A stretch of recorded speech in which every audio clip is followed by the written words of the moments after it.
Good evening, everybody, and welcome to RAMP, Real Access Motivates Progress, live Wednesday night podcast. We are so excited that you decided to join us again tonight. And without every week that we have another exciting show for you tonight. Tonight, we are talking about everything Rhode Island women in the trades, women doing all of those wonderful trade works that we need so much. And it's the sisterhood that matters. And let's talk about it, because I need the accessibility and they build it. So this is a partnership made in heaven. So welcome to the show, ladies. Hello there. Hi. Let's get right into it tonight. And I want each of you, we're going to start off with Anita, to tell everybody who you are and what you do. Anita. Hi, I'm Anita Bruno. I'm the Executive Director of Rhode Island Women in the Trades, and I advocate for women, those that identify as women, and girls to get into the construction industry. Heather.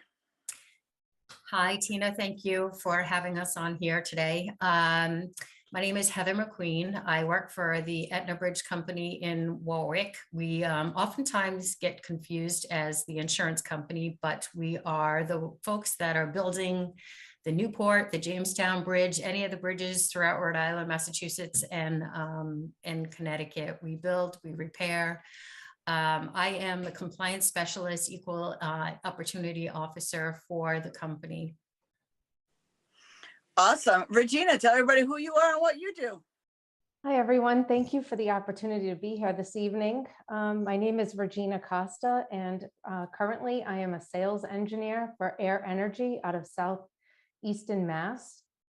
I'm selling compressors and vacuum pumps to contractors in Massachusetts and Rhode Island, and I've been in construction for about 20 years. Awesome. I am so excited to have this conversation now that I have shared us out to all the things that I am ready to fully engage. Anita, tell everybody why it's so important for having something like Rhode Island Women in the Trades. Tell everybody a little bit about what it is and why it's so important.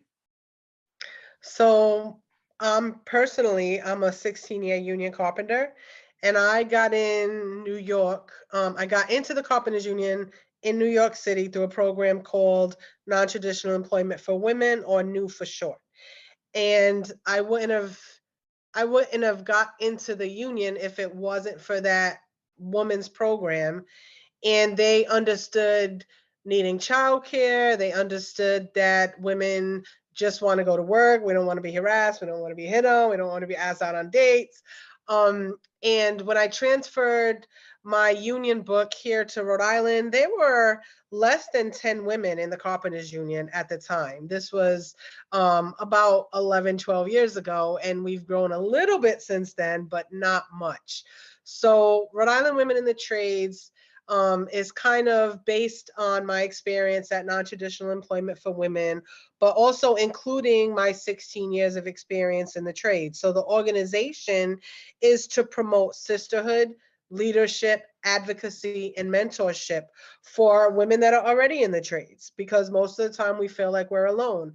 When I'm on job sites, usually I'm the only woman, maybe one of two minorities. And so instead of having women feel isolated, we want them to know that there's a sisterhood and that they are supported and that they're not alone.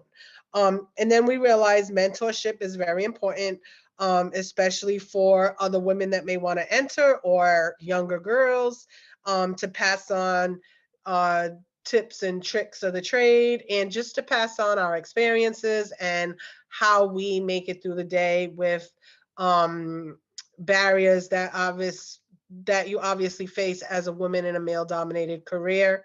And then we also launched a 8-week pre-apprentice program like NEW, but again, adding in financial literacy, labor history, job site hierarchy, roles and responsibilities of union leadership, things that you will need to know to be a good apprentice, and things that you would need to know to want to be an engaged union member and apprentice, because there's so many things. People go to union meetings just because you have to go, and they don't get engaged or involved because you don't know what's going on. Like, you don't know the guy at the door is the sergeant of arms. What is the sergeant of arms? What does he do? What is his role? So having that understanding, now it doesn't seem foreign. It's not scary anymore. So we want to bring all of that stuff to our women so that they're not just getting the hands-on skills, they're getting the practical skills, and the skills that we hope to empower them to want leaders.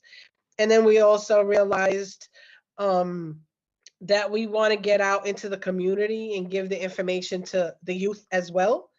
Because if we can get girls to say, hey, I want to be in construction industry and I want to make that kind of money sooner, then they don't have to, not that every woman has failed lives, but they don't have to go through a failed marriage or a bad relationship or having kids and being a single mom and just struggling to say, hey, I need to change my life around. What can I do to make good money, even if I don't have a college degree? That they could start doing that like right when they get out of high school and perhaps use the trades to pay for college. And then by the time they're an adult, they own, hopefully, not just one house, but maybe a couple houses, right? And that they're utilizing those skills to hustle on the side and make more money and just create a whole different generation, giving women financial freedom. Well, it's so important with all of the CTE programs and stuff. I mean, we just had the Rhode Island Home Show, and to watch the 1,700 students all work together across the state was just mind blowing. This is my third year doing this, and it's just such an exciting thing to watch and see. But it's giving women role models, young women, to know that this is another option. College isn't the only option. This is another option, and this is a good option because these jobs are paying very, very well. Regina, give us your point of view of why women should get into the trades and why you being a role model is so important.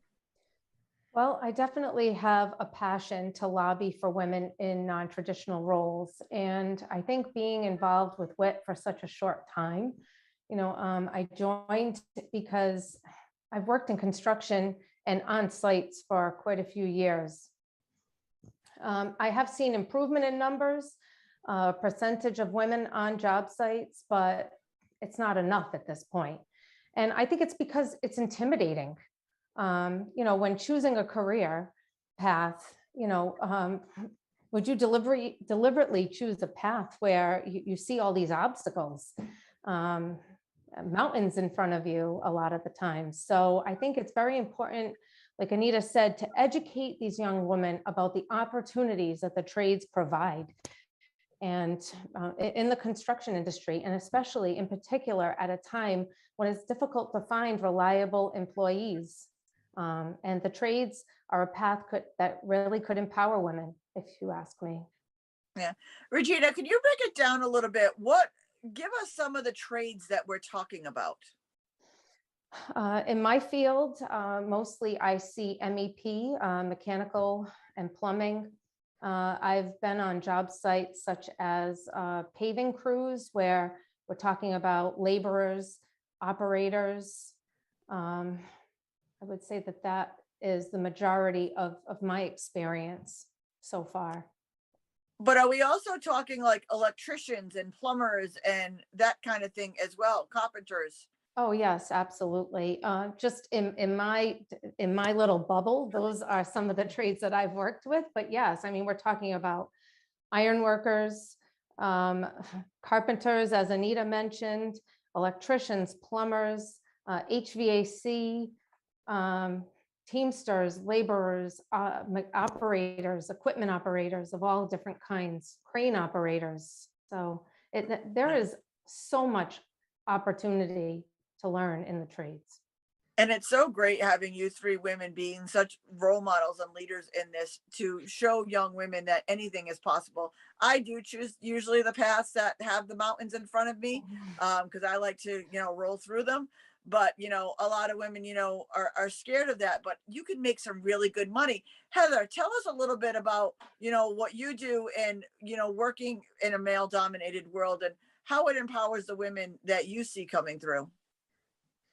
Well, my background has nothing to do with construction. I was in a different career for about 15, 20 years. And then I wanted to make a change, and the opportunity to become a compliance officer for this family-owned large construction company came about. And yeah, I was intimidated. I'm not going to lie. I didn't know much about construction, was interested in it, but you're surrounded by males and you just don't know what to expect. But it has been a great experience for me. Etna Bridge has given me the autonomy to be able to branch out and to be a part of committees like such as Women in the Trades. And it has been very rewarding for me to see the growth over the years. I've been doing this for 5 years now. And when I first started, our company did not have a female civil engineer. And now we have two. We have apprentices and trainees that we have on our job sites, and they were mostly males. We have since, I can't even tell you how many females have come through, which has been a huge improvement since when I first started, but it definitely needs to grow some more. But my job, part of my job anyway, is to make sure that we are getting female and minority representations on our job sites. And I've been getting more and more involved with committees to try to recruit more females and younger people into the industry, because like you all said, it is something that can be very rewarding. When I go out and speak sometimes to younger people, the high schoolers, and it's great. You can get a job. You go through this apprenticeship program. You can learn a trade. You pick a skill. If that trade doesn't work out for you, like an electrician or a carpenter, you can always jump over to an iron worker, and you can make some really good money. And you get to see the results of your hard work. And if you do, It's great. I mean, you've only been involved in it, like you said, for 5 years, and you've seen all this turnover already in just 5 short years, which is great. How do the men on site take in the women, the two women civil engineers and the apprentices? How is, like, are they starting to get the idea, or you know what I mean? Is it getting better? I believe it is. It's kind of interesting because, certain people sometimes have the stereotype that a female construction, somebody on the construction site isn't going to have any feminine tendencies and stuff. And these young women, they go out there and they've got they have their nails done, but they're smart, they work hard, and they have earned the respect of the people that they work with, not only the people that the laborers and the carpenters and the iron workers, but the subcontractors that we work with, the other engineers. And they were fresh out of college when they joined us, and they are doing a fabulous job. That's awesome. Well, they haven't met Anita yet, because Anita gets her nails done and wears her fancy shoes, and I still wouldn't mess with her. Me either. and can build anything. So yeah. Anita, how have you seen it change, since Rhode Island Women in the Trades has been around? It's been 4 years now for you. How has it been working out? Have you really been seeing a difference? So first I wanted to interject one of the questions you asked Regina, like specifically about the trades, but Heather mentioned the civil engineers. So I wanted just to share that the trades, the workforce, the boots on the ground is what we call the tradeswomen, the iron workers, the carpenters, plumbers, electricians, pipe insulators, painters, laborers, operating engineers, teamsters. This about 16 different building union trades here in Rhode Island. But there's also other aspects of construction, the industry itself, that's available, like engineers and estimators and architects. And then Heather mentioned the leadership, like the foremen and the contractors and the subcontractors and the project managers. So there's so many different aspects to get into in the construction industry. I would advise to start boots on the ground so that you know the industry better as you're moving up the ladder, and you have a better experience and a better overall view. But I just want to say that you're never capped at something. Like Heather said, if there's something that you're not loving and it doesn't feel like home, there's always opportunity to grow and move into other things. But for what I see, I see the national push, which is huge. We have our Secretary of Commerce, Gina Raimondo, that announced a Million Women in Construction initiative. That's huge for women. You have the Federal Women's Bureau, where there's been legislation to put more funding into that. So there's a $5 million WANTO grant that's available right now, and that's Women Apprenticeship for Non-Traditional Occupations. And those kind of things weren't in existence in the past. And then when they came alive, they weren't that much money in it. So $5 million for women to apply across the nation to push for women in the trades is huge. The number of women in leadership, like civil engineers and estimators and project managers, has expanded tremendously. But the boots on the ground part is still not flourishing to where I would say it's huge. I know there's a great push for it and more advertisement, more conversation about it. And that is huge. So that's like half the problem, right? We know that historically, after civil rights and after federal regulations came out, especially the federal regulations stating or putting into place the enforcement of having at least 6.9% women on all federally funded jobs is huge. But nationally, we've never met that number. And then it kind of blossomed when it first happened, and then it kind of fell back for a few years. So historically, we haven't been doing that good. And I don't think it's just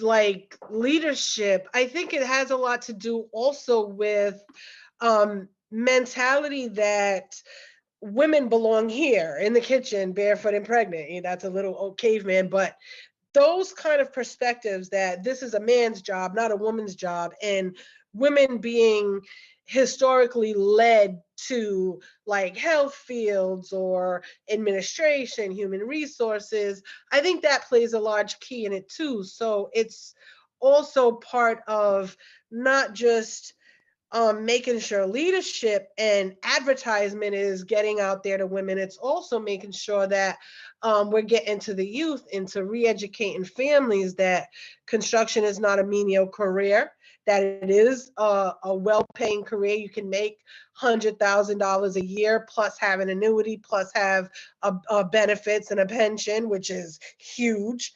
But also that women can too. And if you identify as a woman or you identify as a man, that's okay.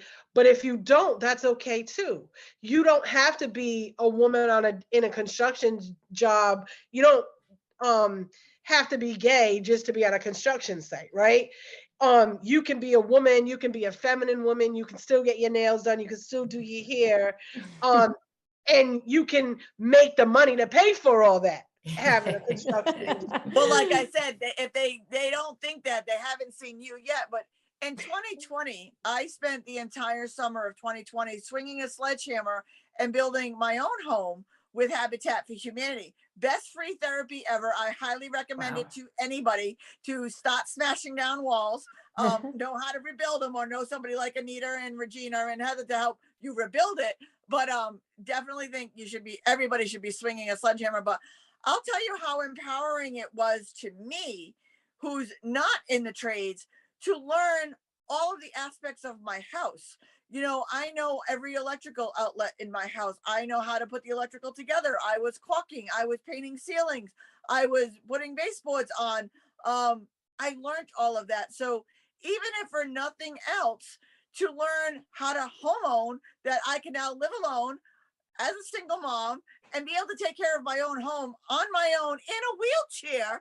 Wow. This is a job for anybody, because if I can do it, anybody could do it. Regina, give us a little bit more, expand on that. Tell us why it's important that people need to try this out. Well, I'm sorry, caught me off guard a second there, but I mean, like we said before, I think that there are moments where it can be intimidating, but you know, I, I think that why you need to try it out, because doesn't it feel good to conquer something? I would say being able to overcome whatever is in your way, like I said earlier about, like, the mountains, getting over the mountains, and there's so much opportunity. And like Anita said, I think about like my situation, and the opportunity. Maybe I'm not in a union, but to be able to learn a trade with my hands, and then be able to have an amazing retirement plan that is funded in the way that the union funds their retirement plans, health benefits, and all of that. I mean, I think that all of that is such an amazing package. Vacation time. I mean, I envy my husband, and he's a UPS driver, and I envy what he has sometimes when I'm going through my situation. And I think that all of that is important to focus on in life for your family and yourself. And I know, I mean, working with your hands, isn't it empowering to go by or to take your kids by and say, hey, I built that house, or I put the electrical and the plumbing in that house, and that driveway is because of me, and that construction site, like for Heather, I made sure that that was manned, and that was manned by men and women together. Like, isn't that empowering to drive by and see that you physically made something? Because I'll tell you, I talk about my house all the time, because I'll say, hey, I hung that wall, and yep, that hole, I patched that hole, and then I put a hole in it with my wheelchair and repatched it, because Wow. now I know how to do it. You know what I mean? Like, I'm Right, impressed with right. that, kind of thing. Heather, what does this build for you, that when you go out and talk to young women across, what does it empower you to do now that you see it happening on a daily basis? I, I'm always surprised by their stories. And, I grew up with two sibling sisters, and my dad was the only man in the house. And you would think with all the women in the house, he would be a little bit more proactive women, but he's not. But he'll drive by a job site, and that we've worked on, and he's so proud. He's just like, even though I'm not out there, but I am out there ensuring that there's a fair representation. And I do tell him, we have women that are laborers, iron workers, and carpenters. And a couple of my favorite stories is that we had a female laborer, and we had older men who didn't want to work beside her because she could out jackhammer them like on any given day. And I'm like, I am so proud of you. And, after they did give her a hard time when she first started, and then they started to respect her and said, she pulls her weight, and she's not one to stand down. So I like to tell that story. I also, I recently met a young female who ended up getting her master's degree in healthcare, worked about a few months in an office, and said, absolutely not, this is not for me. My boyfriend's family, they had a history of being with the iron workers, and she's out there dangling off of a bridge. I don't even know how high up. And she's like, every day I'm excited to go to work because I'm doing something different. I'm hoping to be on this job for the completion of the project, but I know that, if I don't want to be here anymore, that there's another job that I can go out to, and it's just change of scenery. And I can't stress to young females is that, what, the sky's the limit. You can do whatever you put your mind to. And if that means that you want to dangle off a bridge and, paint it or weld it or do something, then more power to you. Because I think, people are starting to learn that women are equal, and they can do just as much as a man can, and if not better. And they are, I asked this young iron worker, you know, how is it to be amongst men? Because she's the only female. And she's like, the crew is great. I don't ever want to leave them. She's like, they're my brothers. We just joke around. And they have fun. They have fun doing what they're working. That's awesome. And that's That's kinda- awesome because, you know, I'm gonna teach a lot of young women and any woman right now 2 words. They're called watch me, because many times, especially when I was building my house, oh, you can't do that. Watch me. You can't do that. You can't paint the ceilings. Watch me. We become little MacGyvers. I figured out how to do all of that stuff from my wheelchair. Like anything you tell me not to do, it's like, watch me do it. So for all you women who want to be empowered and get out there, you need to get this tried. But let's take this back to disability a little bit. Anita, tell everybody how you build the amazing accessibility for us. Well, I like that you brought that up. Women in the trades and Real Access Motivates Progress is a partnership that's destined, because everybody that's in construction should be talking about accessibility. If we're building it and we're not building it accessible, we're leaving out a whole population or blocking out a whole population, literally. And it's interesting because Tina and I are friends now. We became friends. She jumped on one of our Women in the Trade meetings just to remind us and let us know that we need to start talking about accessibility. And since we became friends, we drive around places and she lets me realize that everything in Rhode Island is not accessible. And it's as simple as, let's go get lunch. Where do you want to go? Oh, I want to go to this place downtown. I'm not going to say names. But we can't get in because it's not accessible. And so now I find myself having to think about, where can I take my friend for her birthday? Or where can we go and have a nice dessert? Or you know, I can't even go to my favorite bakery because it's not accessible. So construction and accessibility go hand in hand. And that's what I got to say about that. Yeah. I mean, it's called universal design. If you built it from the get-go accessible, you're letting in, and let's talk numbers now, you're letting in 40% of the population, you know, and that's now. When Rhode Island is going to be more than 50% of the population 60 and older, we're talking that number is going to rise to over 50% somewhere of people using a walker, wheelchair, or a cane.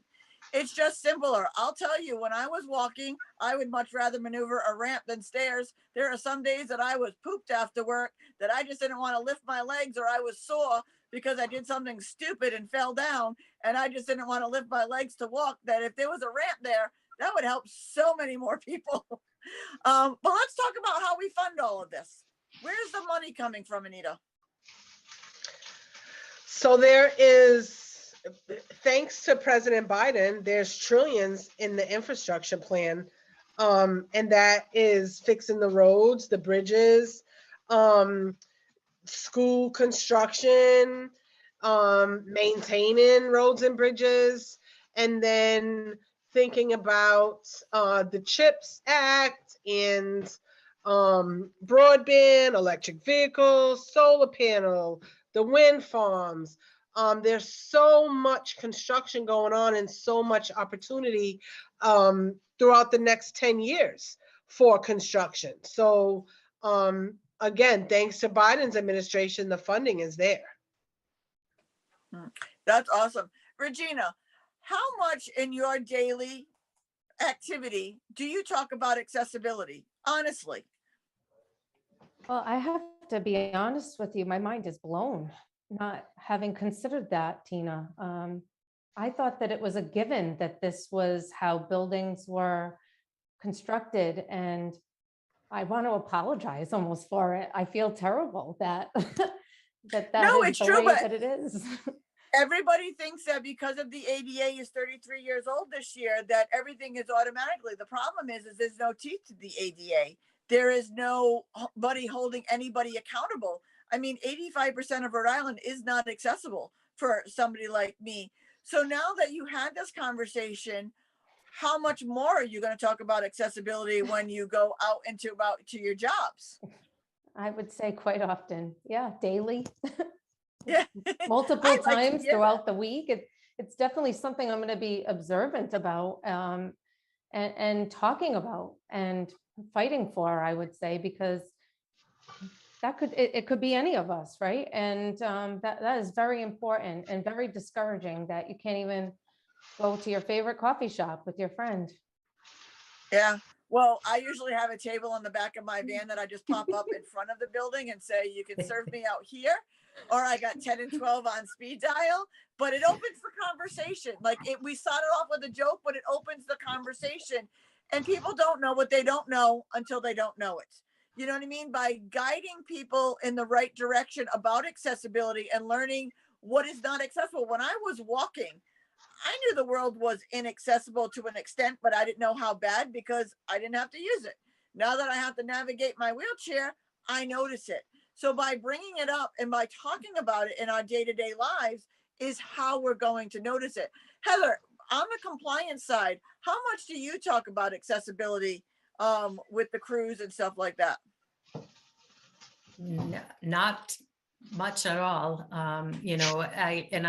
I feel badly about it. And after hearing your story about how you've painted and you built your house, I know that it can be done, and I'm feeling guilty because not only because we don't talk about it, but also I'm thinking, I look at my bathroom ceiling and I'm thinking, oh, I can't do this, but now I know I can. And I do have a daughter that is handicapped, and I do know what it's like when I do have to take her out using a device or something. It is hard. And I have been to restaurants, especially in Boston area, where they said there's no room for you here because we have no place to store her stroller, or and so it is discouraging, and it's disheartening that people don't think about that and do something more about it. And if on the job site, it's very dangerous even for me to go out there sometimes, or for any of us to go out there. And we should be thinking about how we could get someone out there that and safely work and make it adaptable so they can contribute and have some gainful employment, doing something that they might love. Yeah. Well, I mean, you don't have to feel bad about it. And I didn't do it to put you on the spot to No. make you feel bad. It just, knowing that you do this on a day-to-day basis, it just gives you, there's 4 people here and 2 of them don't really talk about accessibility. So, and that's usually about the majority, about half the people that are in construction, they don't talk about it, because they don't want to do it. They think it's too expensive. They don't think it's needed, and they don't talk about it. So it gives a good 50% ratio of who's talking about it and who's not talking about it. Let me know. I can help you figure out how to paint your ceiling. I figured that out, at the Swiffer and a lot of duct tape, but we can make that happen. But Anita, what do we do about that? What are some of the ideas? I know you have a ton of them, of ideas that you have of bringing these 2 worlds together. So glad you came back to me. I was just holding my breath. I wanted to interject. So real quick about funding, because it just popped in my head, the Federal Highway Administration had okayed the allocation of up to 2.1% of federal highway money to go specifically towards diversifying the heavy road and highway, but they put a catch. The state has to ask for it to be allocated and designated for that. So that just a hint to anybody that's watching that might be in government that cares. We can utilize up to 2.1% of federal highway dollars that go to DOT to specifically diversify the construction industry, heavy road and highway. So some of that funding could go towards highlighting and educating what disability a disabled workforce would look like. And it's interesting because when Tina, when we went to the disability workforce conference in Washington, there was a gentleman that was on the panel that ran a construction company, home renovations and painting specifically, utilizing all disabled workers. That's huge. We can do that. The only thing is we might not be able to advance the deadline, but we can meet the deadline. and that should be good enough. And the quality of work is the same. And so why not start looking at ways to implement that here in Rhode Island and utilize federal highway money to start? No, but I think that that is key ways to be important. Also looking at organizations like Mobility Pros and figuring out how to ramp up their funds to be able to utilize women workforce to do and build ramps and help make things accessible. I know that, Tina, you helped pass this wonderful legislation that gives all businesses a $5,000 business accessible. It's no brainer. Like, here's a grant. We're going to give you the money to help Yep. make you accessible so that now you can have more people. Rhode come in Island, and yep. spend Rhode money. Island is the only state in the country that has a $5,000 workability grant for any business that wants to go ADA compliant and accessible. We are also the only state in the country that has a home modification grant that gives any homeowner $4,500 towards their construction to stay and age in place at home.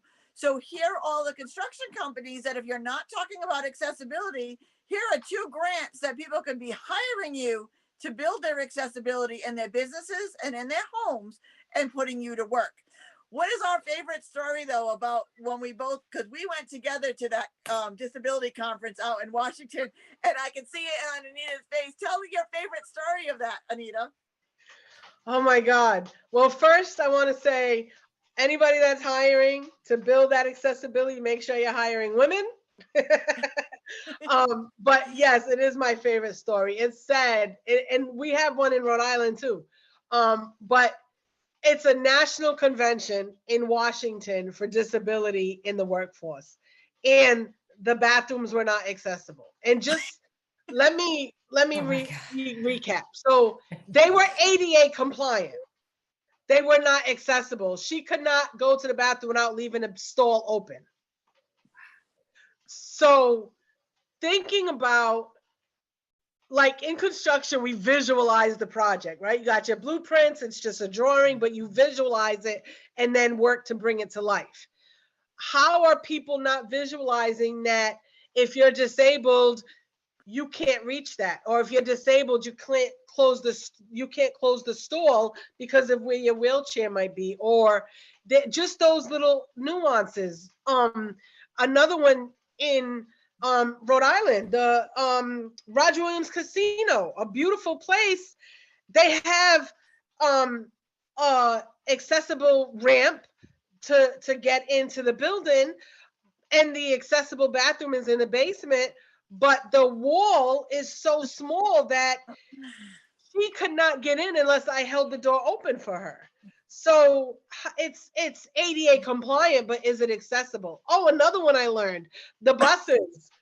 The buses are accessible for only manual wheelchairs, but if you have an electric wheelchair, they're not big enough. So there's not a bus in Rhode Island that Tina could get on to get outside. It's just so interesting. And Regina and Heather, you're gonna start driving around now and see things. You know because- what? So having these conversations and taking Anita to some of these conventions and stuff with me had her open her eyes. I'm like, the square footage is right, but it's all in the wrong order. Like, if they would have talked to us, they would have, figured this out. But this conversation is so amazing. And I cannot thank you ladies enough for all you do, upraising women in the trades, being amazing role models, because what you 3 women do, give women role models, especially women in high school who don't want to go to college. I wish I knew something about this one. I went to school, I went to college, I got a 4.0 in computer programming and found out it was going to be me and a computer in a room. And anybody who knows me for 5 seconds knows there's nobody from Tina to talk to. That doesn't work at all. So like, if I had something like this, I would have so went this path.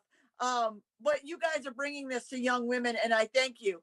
I want to go around, and I'm going to start with Heather on this one. Give us your 1 minute. Here is your 1 minute plea of why everybody should either get into construction or work with Rhode Island women in the trades. Oh my gosh, I was hoping somebody else was going to go first. And feel free if you want to. Because Anita, you have some great ideas. So, Well, yeah, that's why we're gonna make her go last. oh, all I'll right. jump in first to give you a second, Heather, just Okay. quick, because I had written something down that I can, but I think that Ryland Women in the Trades provides an amazing support system for women.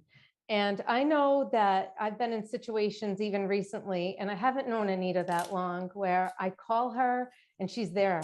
And even if I haven't called her, I know that she's there. And I think that it will help women to thrive and succeed better being a part of an organization like this. So that is my Very little- well said, Regina. I Good know. job. Now I'm wishing I Right, went Heather. first because that's going to be hard to follow. But thanks for Sorry. stepping in. No, it's okay. I tried Um, to help you out, Heather. I know.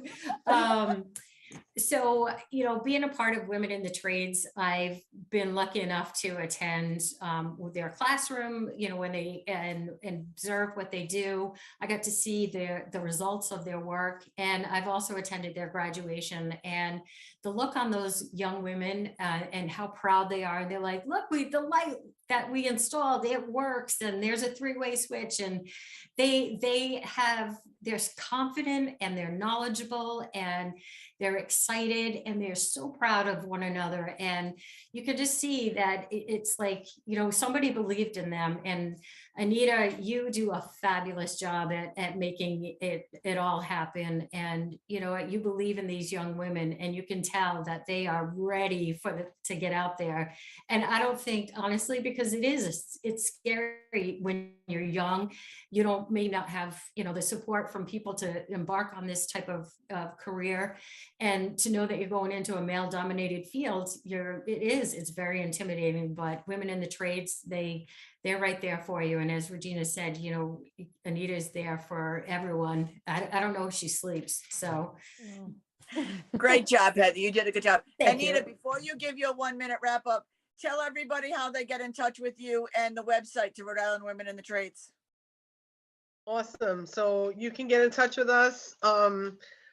The organization phone number is 401 484-1266. You can find us on Facebook at RI Women in the Trades, and our website is www.theriwit.org. So theriwit.org.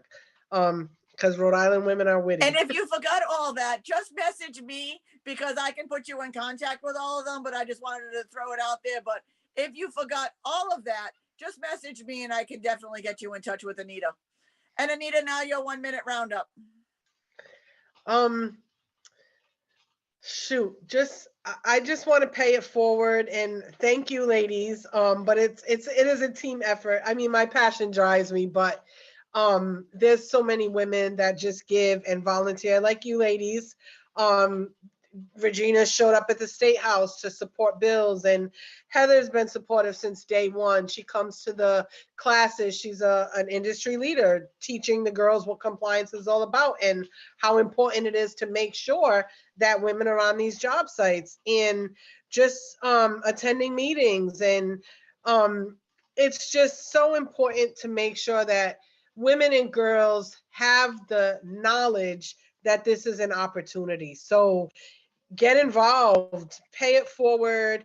And again, if you're a woman in the trades, you already know most of the time you're the only woman on the site. So even when you're frustrated, or just feeling like, you wish you had somebody else to talk to about your day, and, you was busting those concrete forms and what a day you had, and you want to talk to somebody that knows what you mean, and, just have a beer, have a glass of wine, shoot the shit. It's all about building that sisterhood, and then mentoring and paying it forward. Your lived experience is important. Your voice is important. So sharing that information with somebody else, another woman or a young girl that might want to get involved, and letting them know that, you can make good money, you can have fun, you can have a retirement, even if you don't know what that is right now. I just think that it's so important. These careers are not only fulfilling, like the bragging rights you were talking about, um, they can create a financial stability that you might not see in other careers. And I don't want you to think that, I know we talk a lot about you don't have to go to college, and you don't. You don't need a college degree to get into the trades, but you can absolutely utilize the trades to pay for a college degree and then graduate college debt free.